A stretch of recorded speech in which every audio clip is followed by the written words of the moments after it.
A man spoke, but not his name. "Welcome to Faded Echoes. I am your host, Umbra. Tell me where you're listening from. I treasure every comment. Hearing from you makes these mysteries unforgettable. Now, let's step inside the case.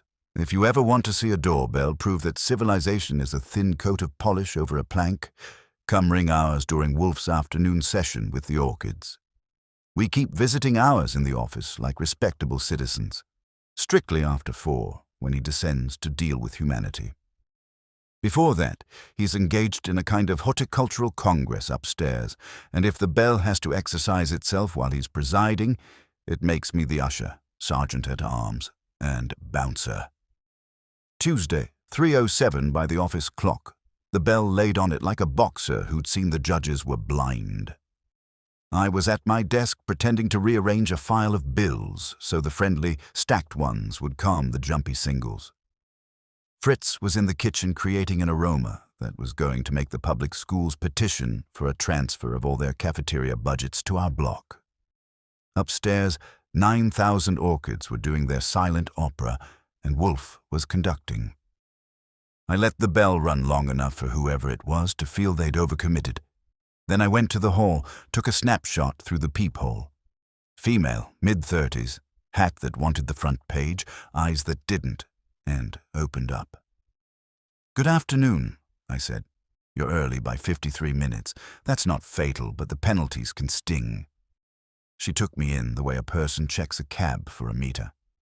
"I'm expected," she said, "by Mr. Wolfe. Lady, when Mr. Wolfe expects someone at 3:07, the calendar will declare independence. Got a name?"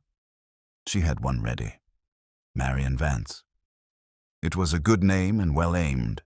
I could see it wanted to glide past the guardrails and into our ledger with no incident. I might have ushered it through, but it snagged. The eyes were playing too many innings. Also, there's a tone people use when they're not lying so much as they're testing whether you'll grade on a curve. "I've been a teacher." "Sure," I said, and stepped aside. "Please come in, Miss Vance." She crossed the threshold with the look of someone accepting the rules but keeping the receipt. In the office, I settled her in the red leather chair that's good for the posture and bad for the nerves. She kept the hat on and the gloves, too. The gloves were a soft gray that had thought about being elegant and then remembered the budget. "Now," I said, sitting, "I am Archie Goodwin, which will either reassure you or not, depending on what you've read. We are, as I mentioned, early. If your business is urgent enough to interrupt a relationship Wolfe has with orchids that would get a minister jealous, you'll have to make that case to me first. He's allergic to crises that don't pay." The hat angled a notch lower. "Do you always introduce yourself with a billing rate?" "Only when the visitor starts by introducing herself to the wrong house. I have never met Marion Vance, but I have met the name. It belongs to someone who mailed us a letter yesterday with an interesting question." Her mouth went still, the kind of stillness that isn't peace but preparation. "What kind of question?" "The kind that doesn't travel alone," I said. "But you'd know that, wouldn't you, since you're Marion Vance?" She considered an exit, mental, not physical, and decided it was too early. "Fine. If I've erred in schedule, I apologize. But if Mr. Wolfe is as exacting as you say, he'll want to hear this sooner rather than later. Someone is using my name." "That's original," I said. "Where did you get it?" She gave me the look you use on a waiter who has opinions about the wine list. "I'm not here to entertain you, Mr. Goodwin." "That's a shame," I said, "because tickets are cheap and the seats are comfortable. All right, suppose I believe you. Someone is using your name. You walk into my office, announce you're the original, and we're supposed to help. Meanwhile, the real Marion Vance writes yesterday to ask for an appointment because someone is using her name. That makes 2, and I'm fresh out of chairs. Which one of you wants the case?" She took off the gloves, one finger at a time, like she had learned it from a magazine. "I do," she said. "I'm the one whose career gets strangled if this continues." "Career. Cultural philanthropy," she said. which means I fund things, advise people who fund things, and occasionally talk them out of funding the wrong things. Do the wrong things talk back? She didn't crack a smile. Someone has been contacting my donors and partners and making subtle changes to commitments, redirecting funds, postponing engagements, recommending appointments, changes small enough to pass as adjustments. But together, they're building a pattern I didn't endorse. What did you endorse? That's not the point. It will be when the bill comes, I said. But fine. How do you know it's not just staff miscommunication? Modern life breeds it. She slid a card from the handbag and set it on my desk like a signed confession. The stock was thick, the printing clever, raised letters pretending they had nothing to prove. The name at the top, Marion Vance. The email, marion.vance, heritagelantern.org. Below that, a phone that had area code respectability and the composure of a line that had already fielded 100 calls. The problem was, under the email was a second notation in smaller type, consultimavance.org. The first was correct. The second, according to the note she'd scrawled on the back, wasn't hers, except it was on cards being delivered to rooms where she had never walked. Your card's been cloned, I said. Neat work. I've, seen dirtier forgers. It's not just the card, she said. Someone answers emails in my voice, confirms meetings, sends an assistant to the assistant. They're careful. Nothing explosive, just small nudges that make me look inconsistent and inattentive. Last week, a museum I've supported for 5 years announced a reallocation based on my counsel. I had never given it. 2 days later, a pianist I sponsor dropped from a tour I'd arranged. The letter of withdrawal was perfect. My signature was not. And now you've come to us, I said, and you've come early, and you've borrowed a name twice in 10 minutes. All right, miss. The pause was a stage cue. She could have carried it off with less wobble if she'd rehearsed. All right, she said. My name is not Marion Vance. It's Leda Quinn. Not bad, I said. And the real Marion? She's my employer. That explains the letter we received. Maybe, I said. Why are you here instead of her? She won't come, Leda said. She refuses to dignify a gnat, her phrase, by swatting at it. She thinks this can be solved by quiet pressure on old friends, but I can't watch her reputation get nibbled. I made the appointment yesterday using her name to ensure you'd read it. Today I came myself because I thought, you thought you could get us started without her permission, I said. And if it went well, you'd present her a fait accompli. You know what that phrase costs around here? Leda's chin went up a notch. I'll pay. You can't, I said. Not unless you're authorized to obligate your employer. We don't take retainers out of personal heroism. She looked at the door, calculating. The hat was losing patience with the head under it. If Mr. Wolfe needs authorization, I can get it. That would be refreshing, I said, and harder than you're telling me, or you'd have gotten it already. Sit tight. Upstairs, the orchids were sucking in moisture and oxygen and whatever philosophy Wolfe breathes into them. I press the buzzer that signals him without rattling his kingdom. He ignores the bell, but the buzzer is an understood treaty. After a minute, the line clicked. Yes, came the voice. You can see pictures of famous mountains and think you know what they're like. Then you hear a snowfall up close and realize you'd underestimated gravity. Visitor, I said. Name is Quinn, pretending to be Vance, who is her boss, who wrote us yesterday. She alleges identity manipulation that is costing her employer influence and face. She came early. She came early, Wolfe repeated, as if it were a diagnosis. Send her away and have her return at 4. I could, I said, but it's turning into a gnat with teeth. Forged cards, forged emails, forged signatures, subtle shifts in charitable commitments. Somebody's steering a ship, and the harbor doesn't belong to them. How lyric, he said. She also can't pay. Yet. She wants us to spin the wheels until she can secure authorization. That is not a wheel, he said. It is sand. Archie. Yes, sir. Can she be believed? About her employer? Yes. About her authority? No. About the problem? My nose says it's not imaginary. A rustle like a page being turned in a book he didn't intend to finish soon. Bring her to the extension. I put Leda on the line. She gave a clear, compact account that stuck to the paved roads and didn't swerve for potholes unless she had to. He asked 3 questions, and each time she tried to add a 4th answer, he let silence do the editing. When she was done, he said, "Miss Quinn, I shall not accept a commission from you. I will accept one from Miss Vance. Until then, I will do nothing that obligates her, but I will hear you at 4 if you return with her. The number of my chairs has not increased." She looked at me while he talked, confirming with her eyes that this was the inconvenient man she had been warned about. "If she refuses to come?" she asked.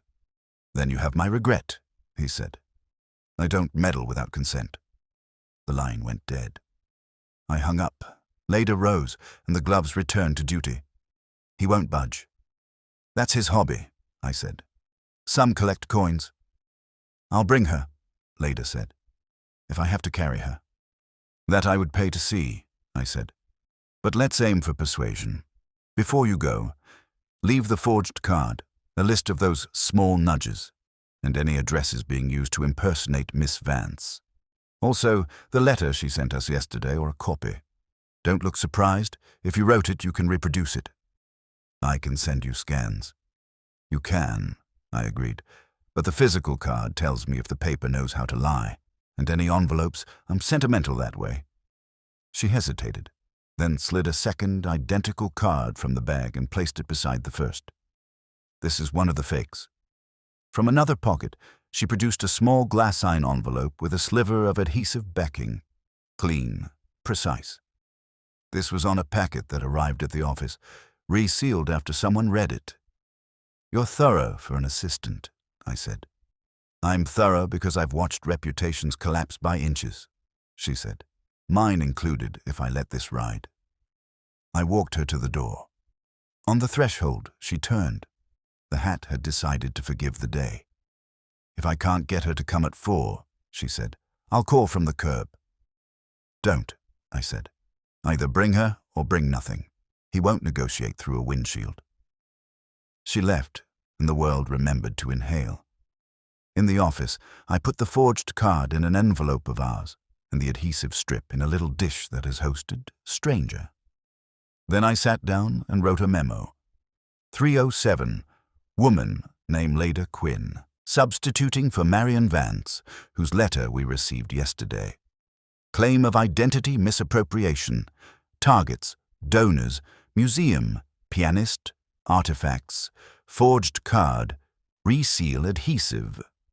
The memo would go into Wolfe's evening digestion with the beer, which means it would be read, resented, and retained. At 3:42, the bell behaved itself, probably ashamed. At 3:59, I took a turn about the office to look like I was stretching and not like I was waiting. At 4, the sound of Wolfe's steps on the stairs came, the slow, habitual pacing of a man who had no intention of hurrying through life just because everyone else had made that mistake. He crossed the threshold, glanced at the desk, saw the envelope, and sat. "Puis," he said to the world, which is his way of saying good afternoon. "Guest scheduled," I told him. "Possibly 2. One is the employer, if the assistant can supply courage with the car service." He lifted the envelope, weighed it like a fruit, and slid the card into his fingers. He doesn't juggle. He measures. "Archie," he said, "you will inquire at once into the organization Heritage Lantern, its directors, officers, principal donors, and any public disputes, also into Miss Vance's prior affiliations. You don't want to wait until she arrives." "I prefer to greet presumptions with facts," he said, "and I detest gnats." "Understood," I said, and turned to the phone. A few calls to the usual sources would get me the public scaffolding, but the private platforms take longer. While dialing, I watched him tilt the card again, sniff the stock, and touch the ink with the back of a knuckle the way a man tests soup for temperature. He didn't comment. He rarely wastes his words. By 4:20, I had enough to sketch. Heritage Lantern had a mission statement that would photograph well and a board roster that looked like a banker's dream or a reformer's ulcer. Marion Vance had a record of steering money into projects that produced both results and gratitude, which is rarer than both. No public scandals, no court-documented heartbreaks, and one dust-up with a theater about season programming that had ended in a joint press release so smooth you could skate on it. At 4:28, the bell rang with the rhythm of a chauffeur pressing it with a folded knuckle. I went. When I opened the door, the front step had doubled its talent. Leda stood to the right, doing the kind of supportive silence that makes a podium jealous. Beside her was a woman who didn't put her foot inside just yet because she wasn't sure our floors were worthy. Tall, mid-40s, the kind of bearing you'd expect from someone who had practiced patience on committees and found it a weapon. Coat that said yes to quality and no to conversations about it. The eyes were the key. Not hard, not soft, but annotated. When she looked at you, she added footnotes. "Miss Vance," I said, and gave her the best of our thresholds. "Welcome to the place where we swat gnats the old-fashioned way. We learn their middle names." She stepped in, looked around without moving her head, and gave me an incline that was not a nod. "Mr. Goodwin," she said, "I am here under protest. I have work more urgent than this." "I'll try not to take that personally," I said. "My partner is in the office," sharpening sarcasm. We went in. Wolfe rose because he's not an animal, greeted her with a bow that carried the weight of a man who saves getting up for the opera, and gestured to the chair. She took it without being impressed. Leda sat on the green leather chair by the globe, ready to supply facts or apologies, depending. "Miss Vance," Wolfe said, "I too prefer to avoid gnats, but I detest being used. If I am to be used, I insist on knowing by whom." "Are you employing me?" She folded her gloves like they were a treaty. "No," she said, "not yet." "Then we are entertained only," he replied. "Very well. Entertain me." She did, with economy. She didn't repeat Leda's details. She refined them, removing the adjectives and leaving the nouns to fend for themselves. She corrected my timing on the pianist by 2 days and supplied a name for the museum trustee who had made the reallocation announcement. Murray Keter, a man whose donation speeches were known for their length and the way they included his own biography twice. "Mr. Keter is susceptible to flattery," she said. "That's not unusual. But he is also susceptible to the suggestion that he is being prudent when he is merely being timid. I do not provide timid suggestions." "And yet your name did," Wolfe said. "Have you considered the obvious? That the impostor seeks a result you would resist and therefore chooses to mimic you to undo you?" "I'm aware," she said. "I have not survived this long in rooms with sharp elbows by being naive." Wolfe looked at Leda. "Your assistant believes you underestimate the damage." Marion's eyes slid to Leda with the quiet speed of a train that makes its schedule by not announcing it. "My assistant is loyal and dramatic. I am merely loyal." Wolfe closed his eyes, maybe to protect them from adjectives. When he opened them, "Very well, Miss Vance, my terms are simple. I will accept a retainer. I will not move my bulk from this chair except to my rooms, the plant rooms, and the dining room. Mr. Goodwin will do the rest. You will answer questions promptly, provide documents without coyness, and refrain from attempting your own experiments in parallel. If you agree, name your retainer." She studied him. As an equal, not a supplicant. It was not impertinent. It was arithmetic. "I agree to the terms," she said. "I will not name a retainer. I will meet yours." Wolfe's lips moved in what for him passes for a smile. "Archie," he said, "be so good as to fetch a receipt for 25,000. Leda exhaled something that might have been relief. Marion didn't blink. She reached for her bag, produced a checkbook, and wrote as if numbers were simply adjectives doing their job. When the ink dried, the brownstone settled. Fritz would later say he could tell from the way the floorboards stopped listening to the streetcar. Wolfe slid the check into the drawer with a sigh that was not greed but gravity reaching equilibrium. "Now," he said, "tell me who benefits, who suspects, and who has reason to answer to another's name." He flicked a glance at me. "And Archie, telephone Saul Panzer." Saul arrived the way he always does. Quietly, like he had been standing in the corner all along and only decided to materialize once the timing was polite. Wolfe gave him a sketch of the problem without embroidery, and Saul listened as if he were studying a mural with one missing tile. He doesn't nod much, doesn't ask twice, but when he left, I knew 3 phone booths, 2 offices, and half a dozen doormen would already be humming under his fingers before supper. That left me holding the rope for the daylight hours, and Wolfe wasted no breath. "Archie, you will begin at Heritage Lantern. Obtain the roster of its principal donors and beneficiaries. Pay special attention to any who have altered their arrangements recently. Discretion, of course, but diligence. Return with facts, not adjectives." "Yes, sir," I said. "But you should know Miss Vance doesn't like being contradicted. If she's under the impression this whole nuisance is a mosquito bite, she may not appreciate my counting how many pints of blood it has already drained." "She will endure," Wolfe said.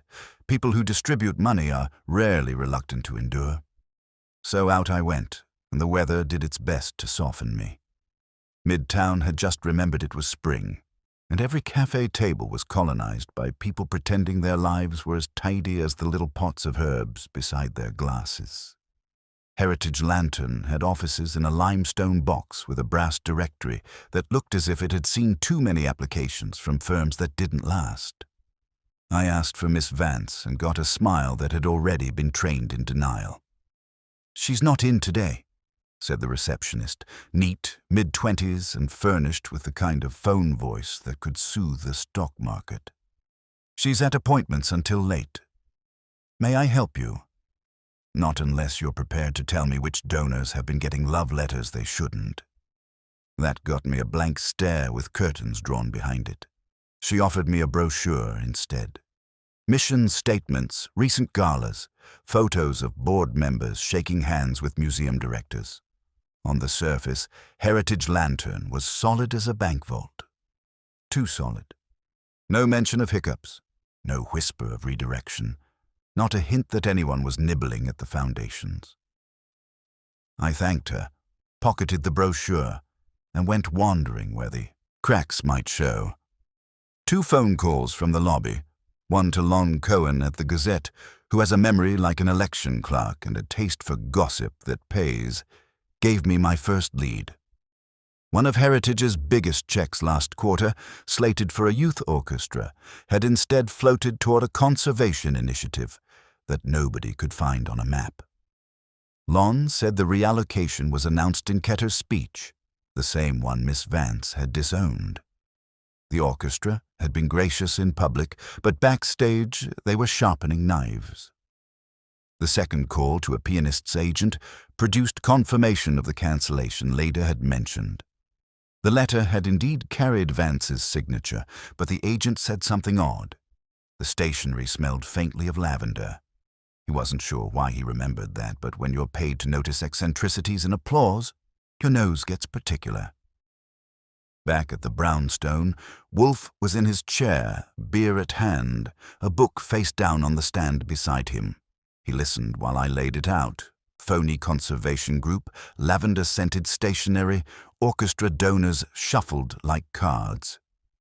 "Puis," he said, "the aroma is an indulgence. It tells me that the impersonator wishes not only to be convincing but to be distinctive. Vanity is present. That is useful." "And the orchestra?" I asked. "That suggests ambition. To divert money from an established program to a phantom is to signal power. Vanity and ambition together are combustible. Archie, compile a list of all individuals who would prefer Miss Vance silenced, weakened, or maligned. You will start with Ketter. Why Ketter first? Because a timid man who enjoys being prudent may also enjoy being guided by someone willing to flatter him. If he is being guided, we must know by whom. The bell rang then, modestly, as if it had studied etiquette. I went to the door and found Lady Quinn again. Her hat was off this time, and the eyes were sharper for it. She carried an envelope. "Miss Vance asked me to deliver this," she said. "She won't come again soon. She says the matter should proceed without further intrusion." Inside was a short note, precise, written in her hand. "Mr. Wolfe, you are retained, with the authority to investigate as you deem fit. I will not provide appearances or explanations unless compelled. This inconvenience will end when you identify the party. Until then, do not trouble me.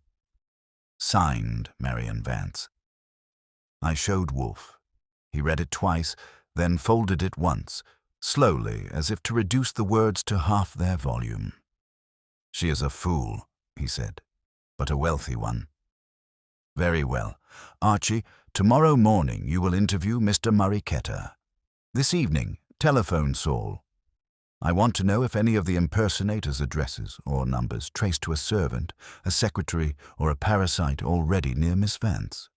The closer the mimic is to her, the sharper the sting. Sounds like you're expecting the culprit to be someone already, inside the tent." "Of course," Wolfe said. "A stranger would lack the rhythm.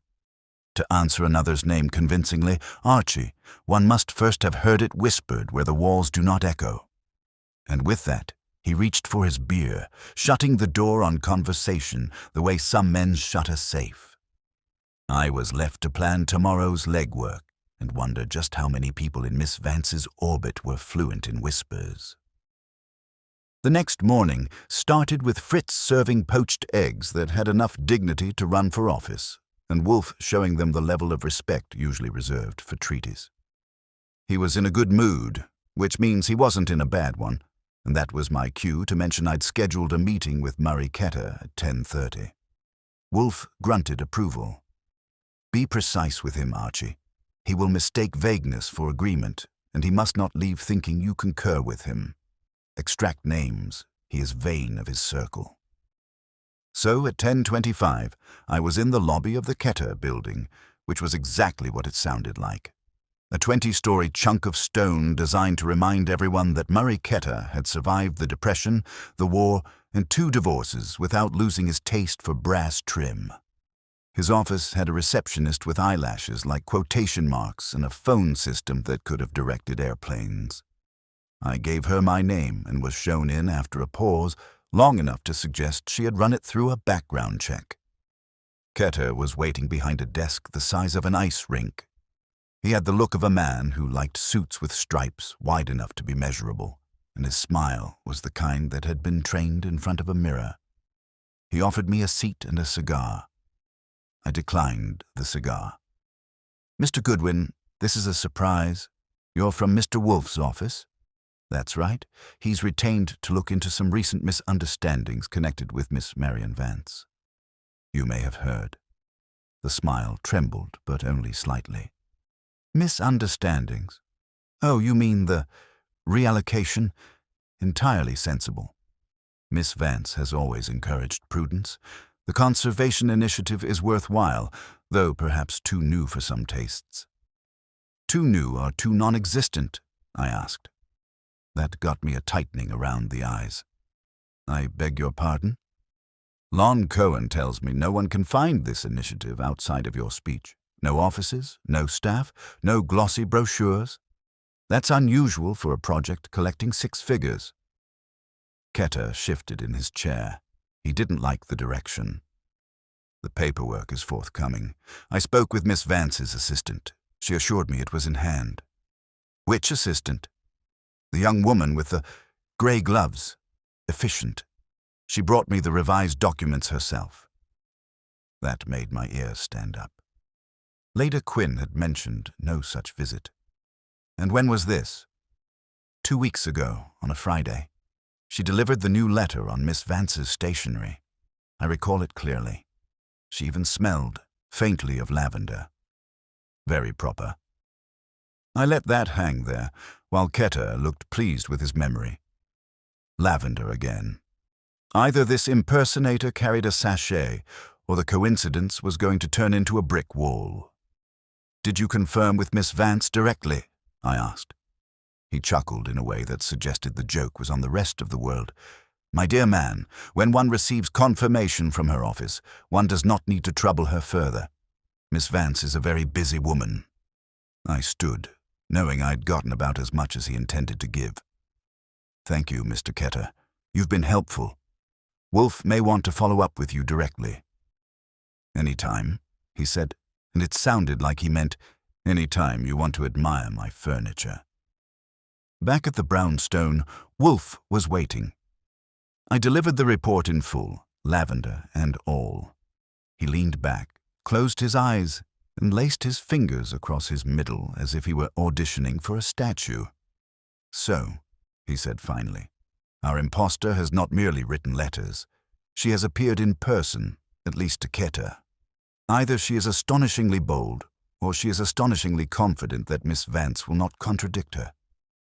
Or," I suggested, "she's close enough to the real thing that the difference wouldn't register. If Lady Quinn had a twin, we'd be halfway there." Wolfe shook his head. "No. Miss Quinn has neither the poise nor the arrogance required. She would not reallocate a fortune behind her employer's back. She is anxious, loyal, and improvising. No, Archie.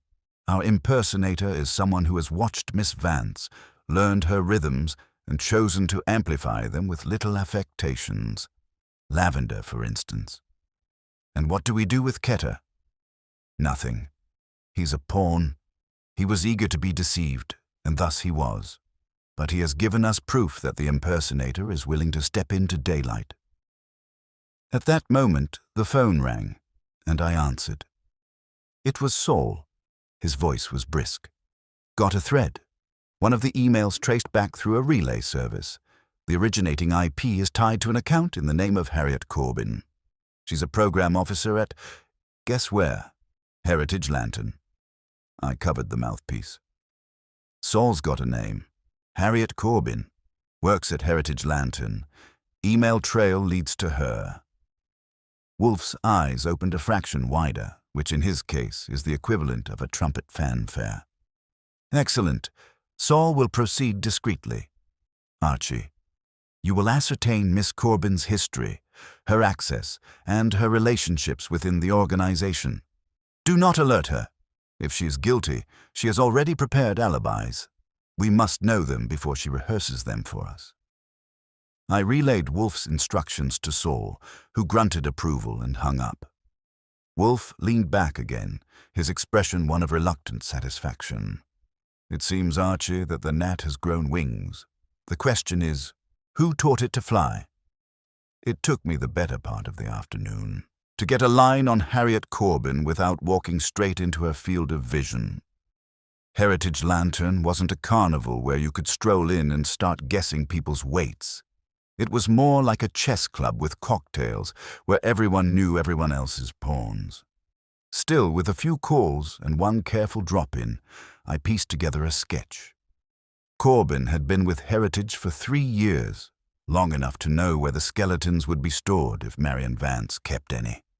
Before that, she'd done a stint at a foundation uptown with a reputation for confusing bookkeeping with creative writing. She wasn't in the top tier at Lantern, but she wasn't fetching coffee either. She was the type who drafted letters for board members and prepped donors before the big boss swept in. In other words, she had the access, the ears, and the stationery. I brought the report home to Wolfe just as Fritz was setting out the evening beer.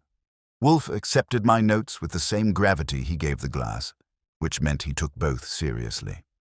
I gave him the highlights, ending with the fact that Corbin had attended at least 2 closed-door meetings with Keter in the past quarter. "She had proximity," Wolfe said. and the initiative. He sipped, then set the glass down as though balancing evidence. But motive, Archie. Vanity alone does not explain this.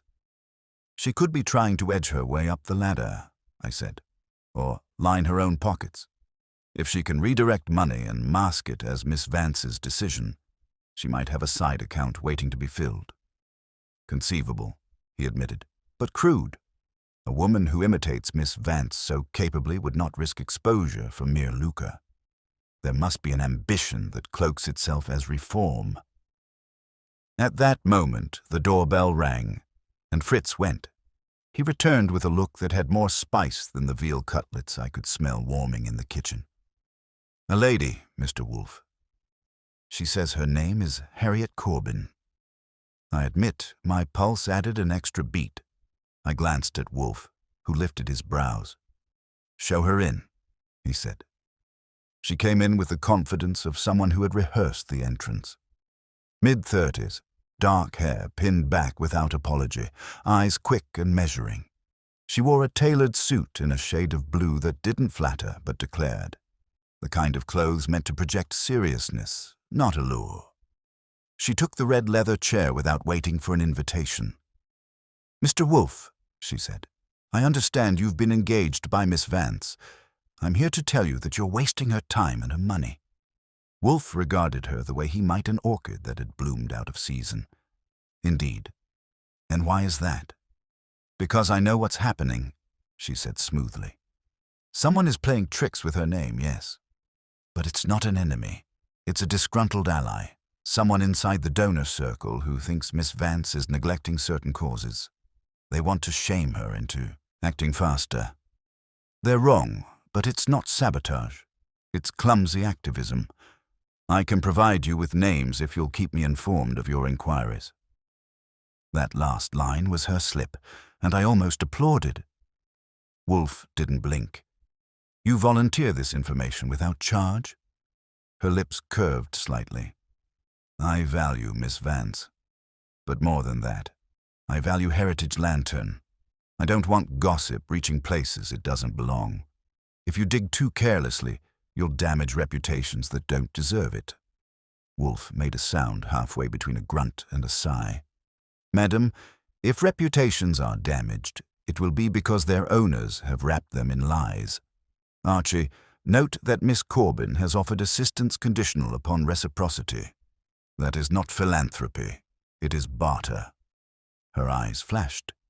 "You twist my words." "I refine them," Wolfe said.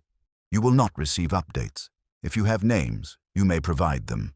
If not, your presence here is concluded."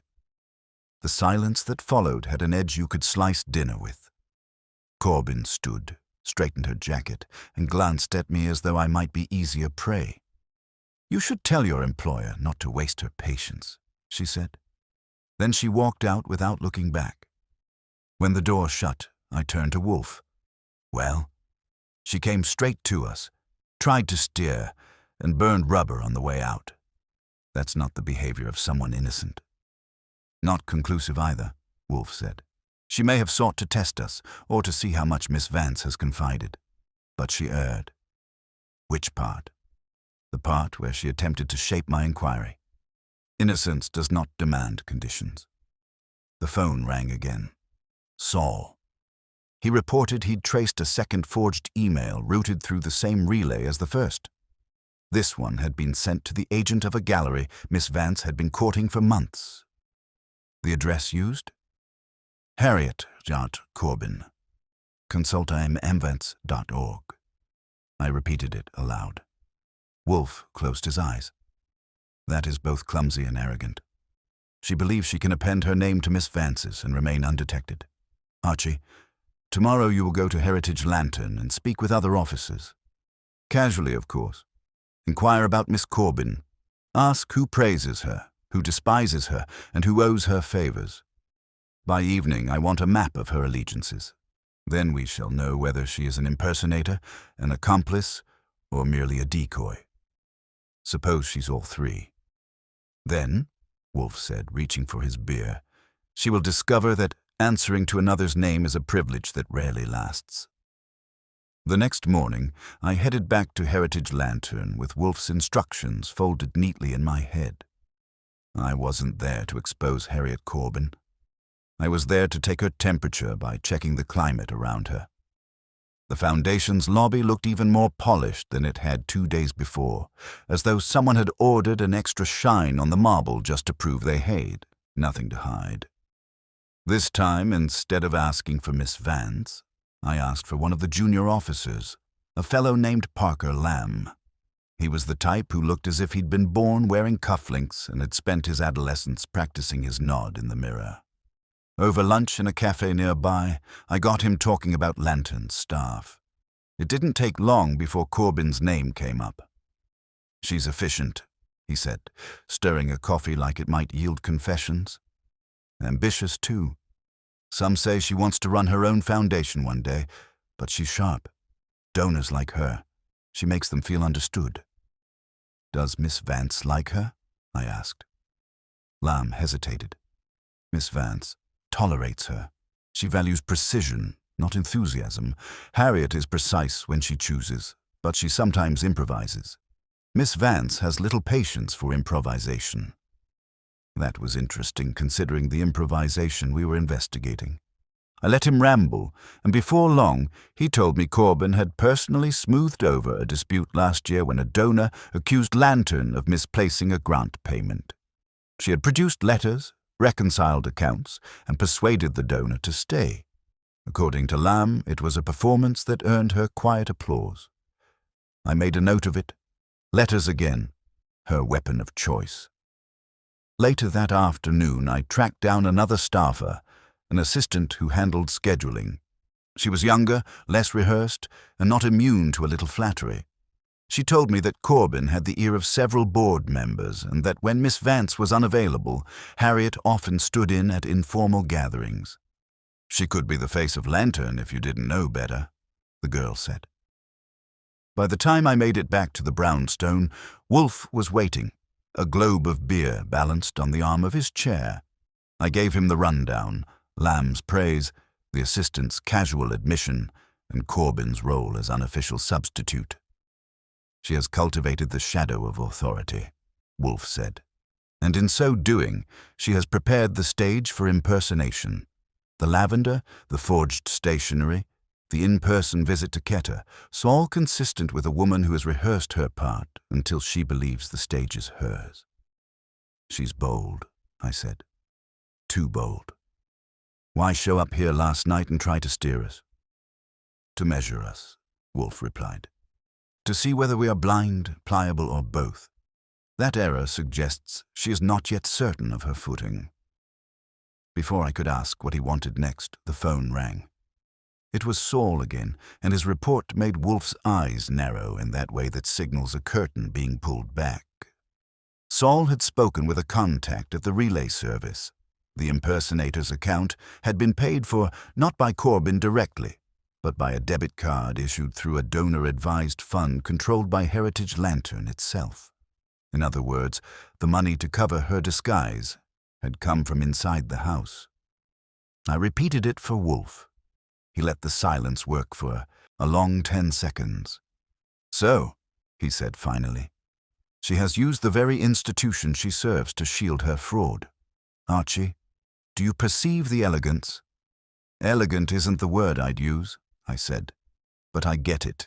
She's hiding in plain sight." "Yes," Wolfe murmured. "And she believes herself invisible because she has convinced herself that Miss Vance will never soil her hands with confrontation. That conceit may yet undo her." As if the day hadn't already stacked enough cards, Fritz appeared in the doorway with a slip of paper. A message had been delivered by hand. It was brief, unsigned, and typed. "Stop digging. You're only embarrassing Miss Vance. Further meddling will harm her reputation beyond repair." Wolfe read it, placed it carefully on the desk, and poured himself another inch of beer. "Archie," he said, "when gnats send warnings, they have begun to sting. Tomorrow we shall test whether Miss Corbin's wings can be clipped." That was his way of saying we were close enough to smell the fraud, but not yet close enough to swat it. And judging by the tightness in his voice, He intended the swat to be final. The next morning, Wolfe summoned me to the office before I'd finished my first cup of coffee. That in itself was a signal. When he wants something before eggs and Fritz's rolls, it's either critical or personal, and the former is always safer. He was in his chair, robe draped like an academic gown, eyes half closed but not resting. "Archie," he said, "Miss Corbin has taken the trouble to warn us off. That is useful. It tells us she fears discovery and has resources to act. We must bring her from the shadows into the glare. To do so, we require bait. Bait she can't resist? Precisely. You will draft a notice of a confidential donors' meeting, ostensibly from Miss Vance's office, to be held here tomorrow evening. You will deliver it to Ketter, to 2 other donors of prominence, and, very carefully, see that it is accessible to Miss Corbin. If she is indeed the impersonator, she will attempt to seize the stage." I whistled. "And if she shows up pretending to be Vance? Then she will have committed herself beyond retreat, and we shall have an audience for her disrobing." That was Wolfe's version of theater, which is to say he preferred his climaxes verbal and devastating, with no curtain but silence. By noon, the notices were written, careful, understated, hinting at a private strategy session where Vance would explain the supposed reallocation of funds. I hand-delivered one to Ketter, who nearly sprained a smile reading it. The second went to a museum trustee, Mrs. Gertrude Knoll, who was delighted to be included in anything select. The third was for a Mr. Traynor, a tech industrialist who had been circling Lantern's board like a cautious hawk. Each accepted with varying degrees of eagerness. The trickiest part was Corbin. I didn't hand her one. Instead, I, carelessly, left a copy in a folder on the receptionist's desk while asking an innocent question about an upcoming gala. I saw the receptionist glance at the letterhead, and I didn't need a crystal ball to know it would reach Corbin before her coffee cooled. That evening, Wolfe heard my account and allowed himself a thin nod. "Good. Now, Archie, telephone Saul. He will attend tomorrow's gathering, discreetly placed, to ensure no one leaves before I choose, and instruct Fred and Ori to stand by. I want no commotion, but no escapes either." When Wolfe orders the troops like that, you know he's clearing the board for checkmate. The next day dragged itself across the clock. By 7 in the evening, the office was rearranged for Wolfe's version of a summit. Chairs aligned in a half-circle facing his desk, no clutter on the table but the globe, and Fritz standing by with coffee in the dining room as if preparing to feed a jury. Our guests arrived on schedule. Ketter came first, smug and scented with success. Mrs. Knoll followed, all pearls and chatter.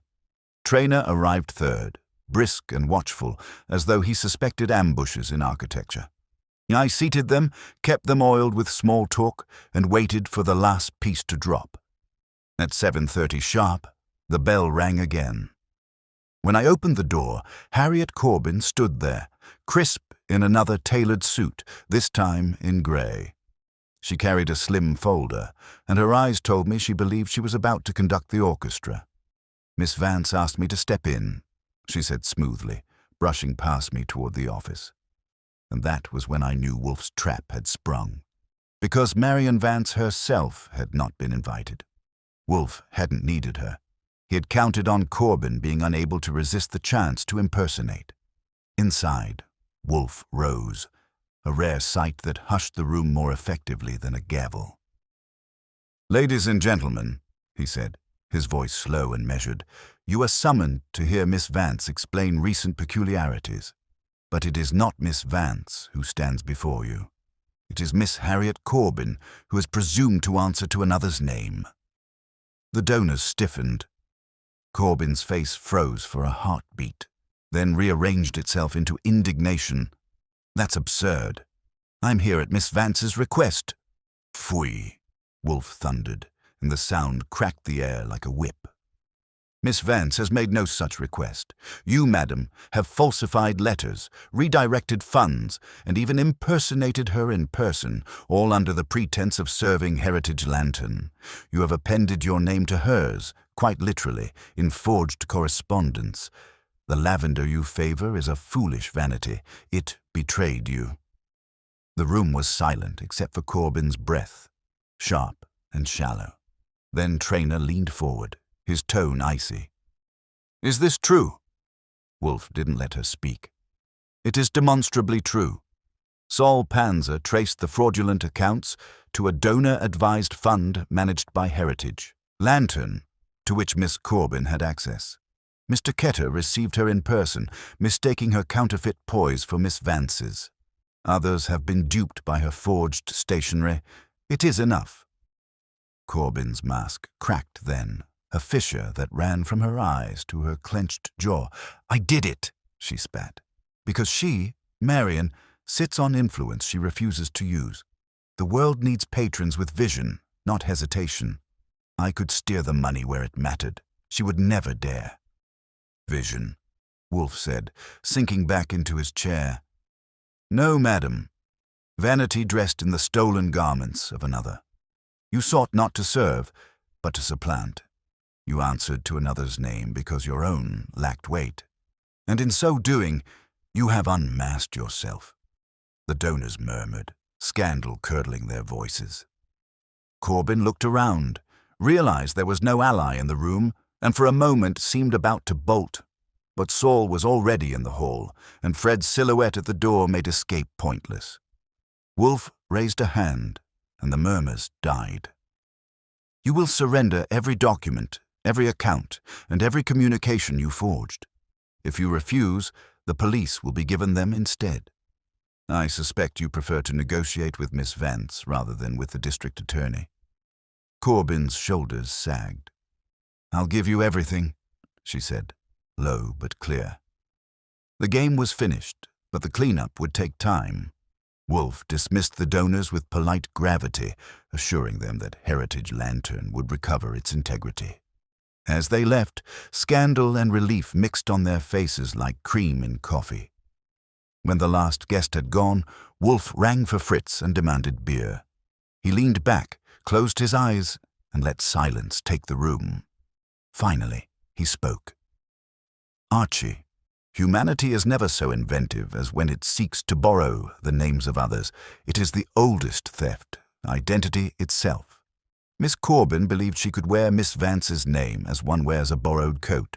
But garments borrowed without leave are never returned in the same condition. They carry the odor of theft." He raised his glass, sipped, and sighed with the weight of justice served. I wrote it down, word for word, because when Wolfe ends a case with a sermon, you know it's not for the clients or the suspects. It's for himself and for me. So I won't forget that in our business, a name can be the sharpest weapon or the heaviest chain. After the last word had left Wolfe's mouth, the brownstone settled into that peculiar hush it always wears after a public unmasking. You'd think the air itself was digesting the performance. Fritz cleared away the coffee cups from the donors, moving quietly, as if reluctant to disturb the silence. Corbin sat in the red leather chair like someone who discovered it doubled as a witness box, her folder of prepared notes clutched but no longer opened. She had agreed, grudgingly but firmly, to turn over all the documents she had engineered. Saul stood behind her, not looming, just present, like a reminder that her word alone wouldn't be enough. Wolfe, now deep in his chair with a fresh glass of beer, regarded her with an expression that was neither triumph nor anger. For him, she was already solved, boxed, and labeled. The real business was the fallout. He waited, letting her feel the weight of the pause until her composure cracked further. "You don't understand," she said finally, her voice taut. "She has the resources to change lives, to shift whole currents of thought, and she uses them for concerts, exhibitions, ephemera. I could channel those funds where they mattered. Research, policy, systemic work. Not just pretty galas with champagne." "Pfui," Wolfe said, the syllable dismissive enough to sting. Miss Vance earned her authority by judgment and discernment. You, madam, presume to replace judgment with presumption. If you had conviction, you might have established your own foundation, sought your own donors, and borne your own scrutiny. But you chose theft. You are not an architect. You are a parasite. I'll admit, that one landed hard. Corbyn's face drained of color, her grip on the folder trembling. She looked to me, maybe hoping for some scrap of mercy, but I'm not in the business of handing out alibis. I keep the record straight. Mr. Wolfe, I said, the practical question is, what happens now? Miss Vance isn't exactly famous for lenience. Indeed, he said, closing his eyes. Archie, you will telephone Miss Vance. Inform her that the masquerade has ended and that Miss Corbyn stands ready to deliver all documents. She must decide whether to confine this matter to her own house or allow the law to ventilate it. I expect she will prefer containment. Corbyn stirred at that. Containment, she repeated, with something like desperate hope. Don't mistake him, I said. Containment means your reputation sinks quietly instead of loudly. Either way, it sinks. She pressed her lips tight but didn't answer. I called Miss Vance, who arrived the next morning in person, punctual and unsmiling. She walked into the office like a woman who already knew she had been right not to dirty her hands, and yet had decided to do it anyway. She listened while Wolfe, without rhetoric, laid out Corbyn's schemes, her forged emails, her lavender-scented letters, her performance at Ketter's office. Corbyn sat stiff, trying not to squirm, while Vance's face didn't change an inch. When Wolfe finished, Miss Vance turned to her assistant.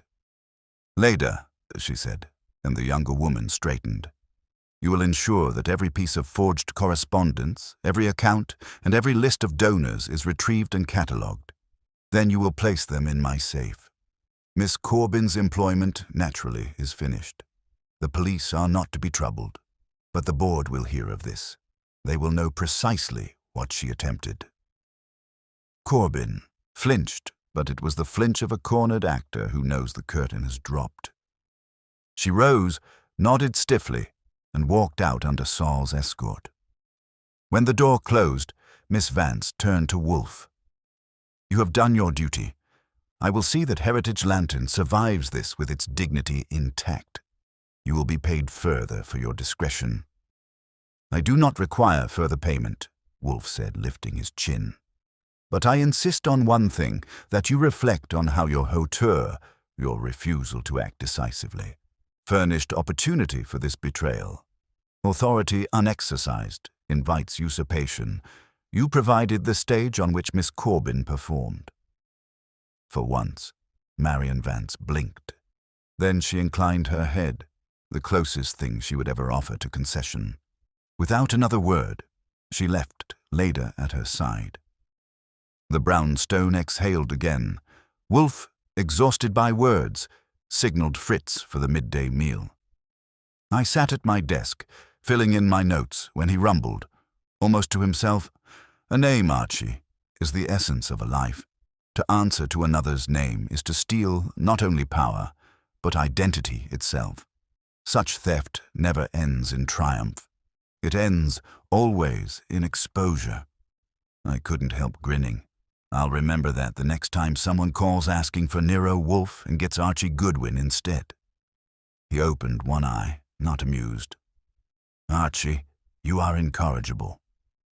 And that was the close of it, except for the clink of silverware in the dining room and the smell of Fritz's roast drifting in. Another gnat swatted, another reputation patched, and another reminder that Wolfe's brownstone might be disturbed, but never, not for long, unsettled. You'd think that would have been the end of it. Corbyn disgraced, Vance vindicated, Wolfe satisfied, and me free to get back to normal business that didn't involve lavender-scented forgery. But the thing about Wolfe's cases is that when he closes a door, there's usually a draft that sneaks in through the window. This one came less than 48 hours later. I was at my desk flipping through the Gazette when the phone rang. The voice on the other end was tense, almost metallic. It belonged to Traynor, the tech industrialist who had been at Wolfe's little show the other night. "Goodwin?" he asked. Clipped. "Speaking. I can't discuss this on the phone. Meet me at my office tonight, 9 o'clock. It concerns Miss Vance, and Wolfe will want to hear it." He hung up before I could decide if that was a request or an order. I repeated it to Wolfe, who was just setting aside a volume on French culinary history. "Puis," he said, sour as vinegar. 9 o'clock, at his office, in the evening. Such impatience is the vice of the nouveau riche. Go, but be alert. A man who insists on secrecy has already chosen the stage for his drama. So at 9 sharp, I was stepping into Traynor's glass-walled headquarters, where the lights made the place look like a spaceship. He was waiting in a conference room, sleeves rolled up, nerves taut. "I didn't want this to reach the papers," he said. "That's why I called you instead of Wolfe. I think Corbin was working with someone. She couldn't have set up those transfers alone. There are donor funds missing, quietly missing, more than what she redirected. Millions, not thousands. I only noticed because one of my auditors flagged an inconsistency.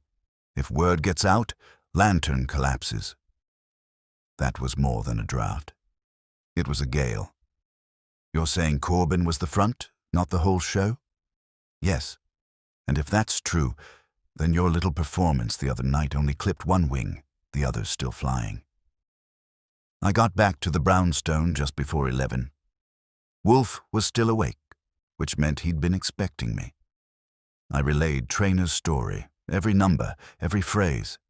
He listened, immovable, while the only sign of life was his lips pressing tighter with each figure I quoted. "Archie," he said finally, "Corbin was reckless, but not a fool. She would not dare pocket millions alone.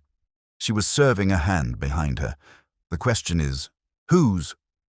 Traynor seemed sure. "Should I trust him?" "No, you should confirm him.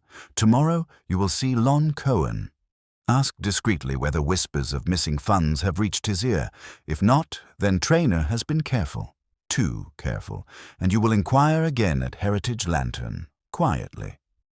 If the theft is real, others must have glimpsed its shadow. The challenge, Archie, is that when money vanishes, many prefer silence to scandal." He leaned back, closing his eyes as though he could already see the pieces sliding across the board. "We are not yet finished. We have excised the parasite, but the host may be diseased. And if that is so, then Miss Vance's sanctity is not merely disturbed. It is in peril." I sat there, notebook in hand, wondering just how deep the rot ran and whether Corbin had really been a lone gnat or the front edge of a swarm. Wolfe had already decided. The case wasn't over. It had only shed its disguise. The next morning I made my way to Lon Cohen's corner at the Gazette, which smelled of ink, coffee, and deadlines. Lon was hunched over a stack of proofs, red pencil flashing like a rapier, but he looked up when I leaned against the door frame. "Goodwin," he said, "if you're here about society pages, you're wasting your shoes." "Not society," I said. "Money, missing money, quietly missing. Word on the street is, Heritage Lantern might have sprung a leak." Lon's pencil paused. "Funny thing," he said slowly. "I've heard rumors. Nothing in print yet. Too vague. A few donors whispering that commitments aren't lining up with disbursements, but no one wants to touch it. Lantern's too polished. People assume it's clerical, or, more likely, they don't want to be the one to lift the rug." "Do the whispers mention a figure?" He shrugged. "High. 7. Maybe 8 digits. Enough to build a hospital wing if it hadn't evaporated. But Archie, be careful. If someone's siphoning that kind of money, they've got friends with teeth. Corbin's lavender letters were a parlor trick. This, if it's true, is surgery." That was enough for me. I left Lon to his deadlines and headed to Heritage Lantern. This time I didn't ask for Vance or Lamb or even Corbin.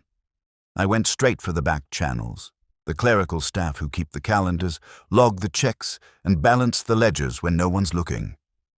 One woman, trim and tired, confessed over a cigarette outside that she'd seen odd gaps in the accounts. Grants marked as disbursed, but no receipts from recipients. "We're told not to ask," she said. "They say the board manages those directly. But I've worked books long enough to smell when numbers are cooked." By late afternoon, I was back at the brownstone, delivering the whole bundle to Wolfe. He sat with his eyes half shut, rocking the tips of his fingers together as I laid out Lon's whispers, the staffer's suspicions, and the scale of the missing funds. When I was finished, he opened his eyes fully, which in Wolfe's language is the equivalent of shouting. "Archie, it is now plain. Corbin was not a mastermind. She was a mask. Someone of greater stature within Heritage Lantern used her vanity to cover their theft. She played the counterfeit Vance to distract scrutiny while the true hand emptied coffers." "And Traynor?" I asked. "Is he the hand, or just another witness?" "Both are possible. He is wealthy enough to hide theft in plain sight. He's also ambitious enough to frame Corbin while pretending to expose her. We must test him. Invite him here tomorrow evening, and invite Miss Vance also. I will not confront him alone." I raised a brow. "So we stage another gathering?" "Not a gathering," Wolfe said. "A crucible. Let them both come. You will see that Mr. Traynor cannot resist parading his knowledge, and when he does, we will know whether he speaks truth or rehearsed falsehood." That was my signal to pick up the phone. Fritz would have to plan supper for company, Saul would have to keep watch again, and I would have to make sure Traynor walked in thinking it was his idea to talk. Wolfe, as usual, would remain in his chair, immovable as a mountain, waiting for someone else's ambition to bring them crashing against him. And I had the feeling, stronger than before, that this wasn't going to be about lavender stationery anymore. This was about millions, reputations, and maybe the survival of Heritage Lantern itself.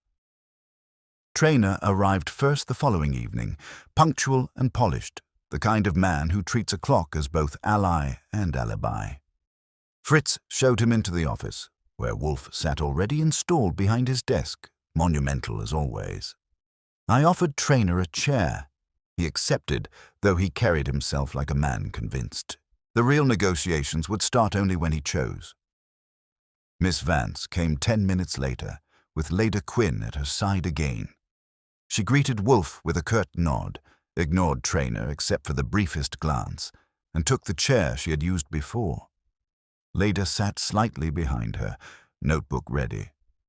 She looked tense, but then again, she always looked tense. Wolfe opened with no pleasantries. "Mr. Traynor, you told Mr. Goodwin that millions are missing from Heritage Lantern. Why?" Traynor leaned forward, lacing his fingers. "Because I've seen the accounts. Corbin wasn't acting alone. There are funds that simply vanished, and if Miss Vance doesn't face it, Lantern will collapse." Miss Vance's eyes hardened. "Absurd. My accountants have confirmed every line." "Your accountants," Traynor said smoothly. "See only what you're permitted to show. I have independent audits. The figures are clear." Wolfe let the words hang, heavy as smoke. Then he said, "Archie." That was my cue. I pulled from my folder the sheet Lon had given me, a digest of those whispered rumors, and the clerk's testimony about grants, marked disbursed with no receipts. I laid it on the desk.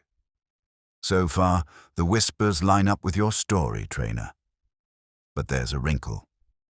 The missing funds don't vanish at random.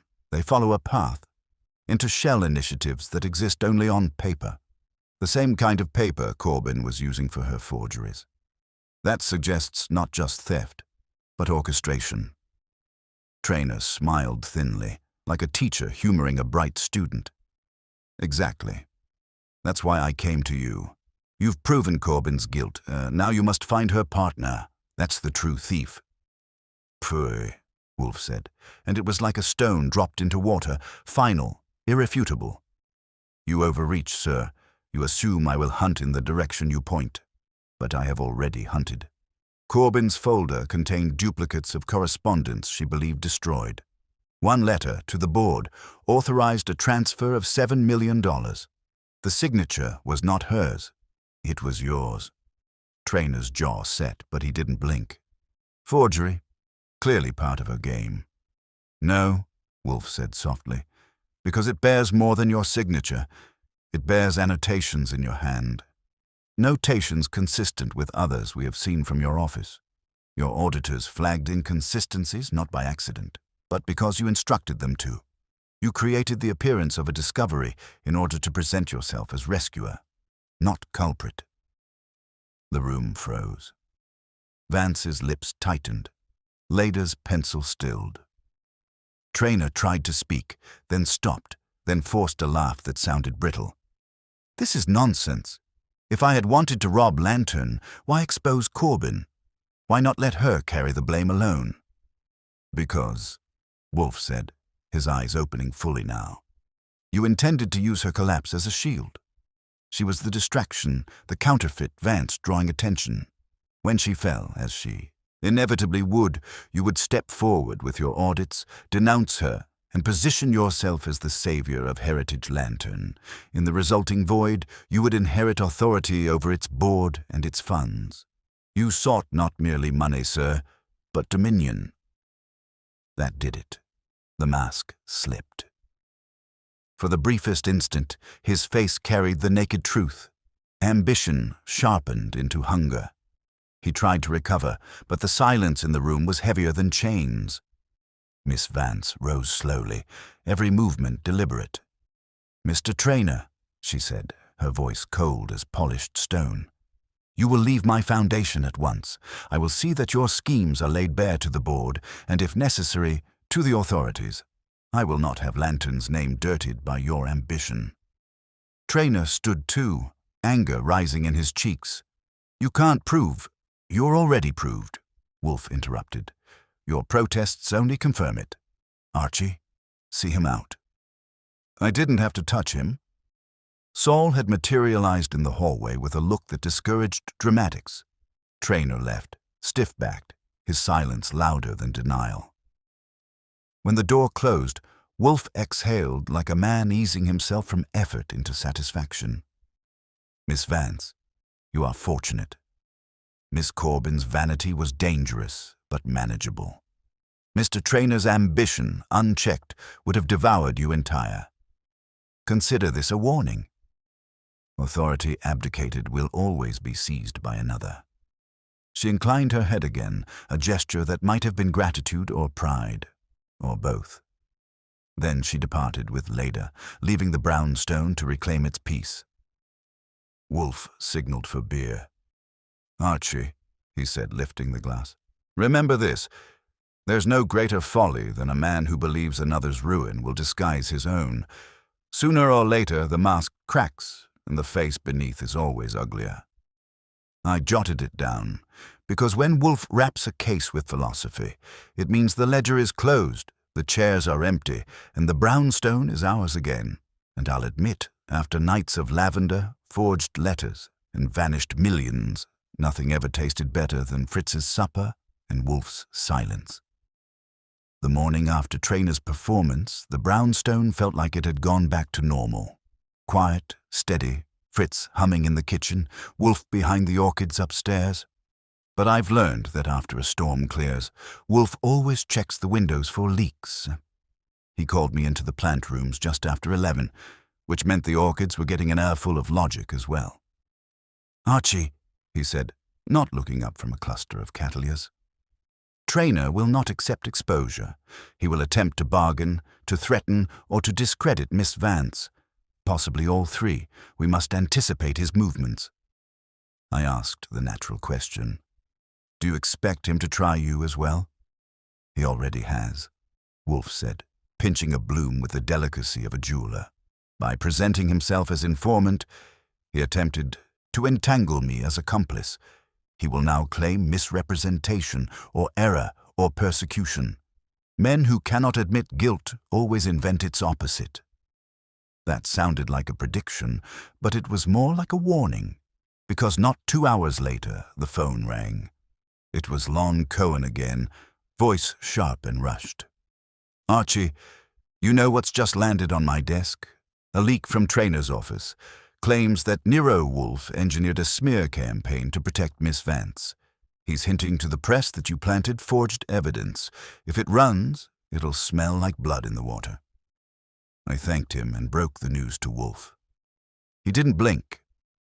As expected, the man mistakes audacity for armor. He settled into his chair, folding his hands. "Archie, we must not merely refute him. We must render him untenable." That meant more legwork.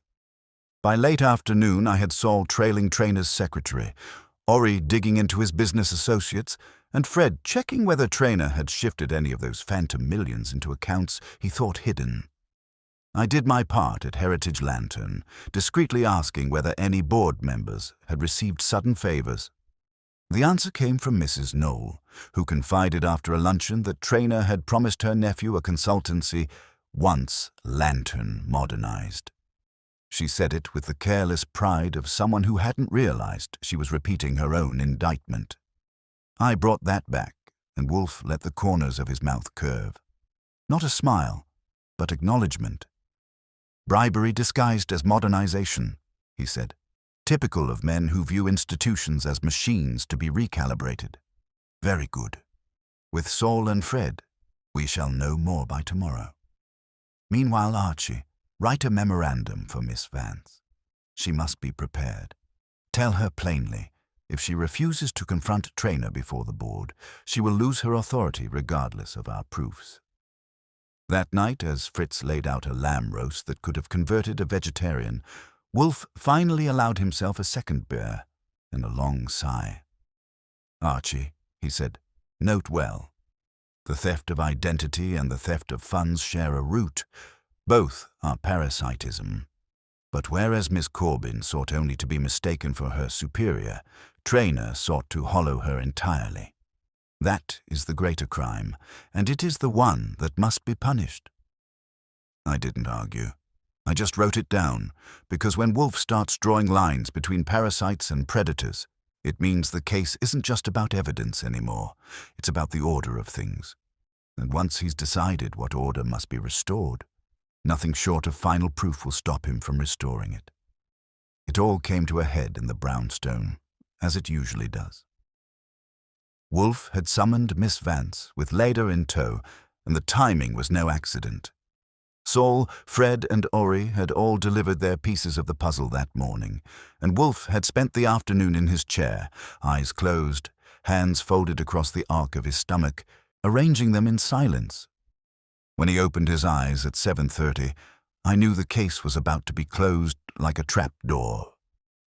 Vance sat straight-backed in her chair, Hannah cool as marble, though I could tell by the set of her jaw she wasn't entirely at ease. Leda looked like she wanted to disappear into the upholstery. Wolfe wasted no time. "Madam," he began, "Mr. Trainer has sought to preserve himself by accusing me and Mr. Goodwin of fabrications. This would be vexatious if it were not futile. His attempt to cast blame only confirms his desperation. The evidence is now conclusive." He lifted a hand slightly, and I placed on his desk the copies of correspondence Saul had retrieved. Letters showing that Trainer had not only authorized those phantom initiatives, but tied them to promises he made to board members, Mrs. Knoll among them. Fred's report confirmed the path of the missing funds, shunted into an investment vehicle controlled by Trainer's holding company. And Ori, bless his persistence, had even obtained a statement from Trainer's secretary admitting that she had been ordered to adjust ledgers before board reviews.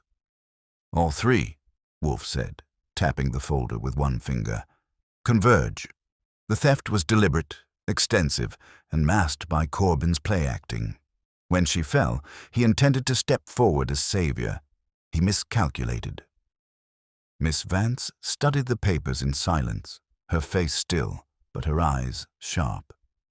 "So Corbin was not merely a traitor," she said at last. "She was a tool." "Precisely," Wolfe said. An ambitious woman, yes, but one maneuvered by a man who thought himself invincible. He believed your hauteur would shield him, that you would not stoop to suspicion nor to defense. He mistook dignity for blindness. It was his undoing. There was no triumph in his voice, only a kind of weary certainty. Miss Vance set the papers down with precision. You have my thanks. Lantern will endure, though its board will shake when I lay this before them. Mr. Traynor will not recover. She rose, gathering herself, and inclined her head to Wolfe. You have saved more than my reputation. You have saved an institution. Wolfe grunted, which in his language meant the matter was closed. Fritz entered a moment later with the evening meal waiting, and the case dissolved into the smells of saffron and veal. When the door shut behind Vance and Leda, I turned to Wolfe. You know, I said, sometimes I think you don't just solve cases. You re-engineer people's fates. Corbin wanted to be Vance. Traynor wanted to own her, and you made sure both ended up stripped of their illusions. He lifted his glass, eyes closing again.